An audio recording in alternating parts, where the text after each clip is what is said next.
ಆತ್ಮೀಯ H16 news ಅರ್ಥಾತ್ ಹೇ ಸಿದ್ದರಾಮ ವೀಕ್ಷಕರೇ, ನಾನು ನಿಮ್ಮ ವೈಎಮ್ಮ ಅಥವಾ ಮಲ್ಲಪ್ಪ ಜೋತವರು. ವಿಶೇಷವಾಗಿ ಡ್ರಗ್ಸ್ ಬಗ್ಗೆ ಮತ್ತೊಮ್ಮೆ ಧೂಮಿಡಿ ಎದ್ಬಿಟ್ಟದ. ಎಲ್ಲ ಕಡೆ ಮಾತು. ಅದರಲ್ಲೂ ಐಬಿಗೇಲ್ ಅನ್ನುವಂಥ ಹೆಣ್ಮಗಳು, ಬಾಂಬಾ ಅನ್ನುವಂಥ ಹೆಣ್ಮಗಳು, ಇವರಿಬ್ಬರು ದಕ್ಷಿಣ ಆಫ್ರಿಕಾದವರು. ಇವರು ಸಿಕ್ಕಾಕೊಂಡಿದ್ದಾರೆ. ಯಾಕಂದರೆ 75 ಕೋಟಿ ಮೌಲ್ಯದ ಈ ಒಂದು ಏನು MDMA ಇದು ಒಂದು ನಶೆ ಏರಿಸುವಂಥ ಪದಾರ್ಥ.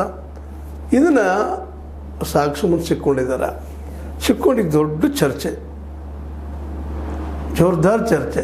ಅಂತೂ ಕಡೆಗೂ ನಮ್ಮ ಮಂಗಳೂರಿನ ಪೊಲೀಸರು ಇದನ್ನು ಹಿಡಿದ ಡ್ರಗ್ಸ್ ಜಾಲನ್ನು ಬೇರೆ ಸಹಿತ ಕಿತ್ತು ಒಗಿದು ನಮ್ಮ ಗುರಿ ಅಂತ ಏನೋ ಸಿದ್ದರಾಮಯ್ಯ ಹೇಳ್ತಾ ಇದ್ದಾರೆ.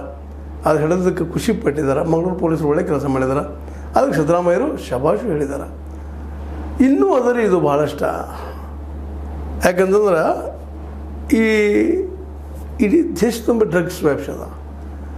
ಪಂಜಾಬ್ ಬಾರ್ಡ್ರ್ ಮೇಲೆ, ಗುಜರಾತ್ ಬಾರ್ಡ್ರ್ ಮೇಲೆ, ಈಗ ನಮ್ಮಲ್ಲಿ ಬರ್ತಾಯಿದೆ ಇಲ್ಲೇ ಮಂಗಳೂರು, ಇವೆಲ್ಲ ಬಂದಲ್ಲ ಸುತ್ತ ಕೆಳಗೆ ಬರ್ತಾಯಿದೆ. ಆಗ ಅಲ್ಲಿಂದ ಡ್ರಗ್ಸ್ ಇಡೀ ದೇಶವ್ಯಾಪಿ ಹಬ್ತಾ ಇದೆ. ಅದರಲ್ಲೂ ಈಶಾನ್ಯ ಅಂದ್ರೆ ಈ ಒಂದು ನಮ್ಮ ಮ್ಯಾನ್ಮಾರ್ ಅಥವಾ ಬರ್ಮಾದ ಬದಿ ಅಂತ, ಒಂದು ಕಡೆ ಬರ್ಮಾ, ಇವುಗಳು ಪಾಕಿಸ್ತಾನ್, ಮೇಲ್ಗಡೆ ಅಫ್ಘಾನಿಸ್ತಾನ್, ಇವುಗಳ ಮೂಲಕವಾಗಿ ನಮ್ಮ ದೇಶಕ್ಕೆ ಬಂದು ಸೇರ್ತಾ ಇದ್ದಾವೆ ಎಲ್ಲ.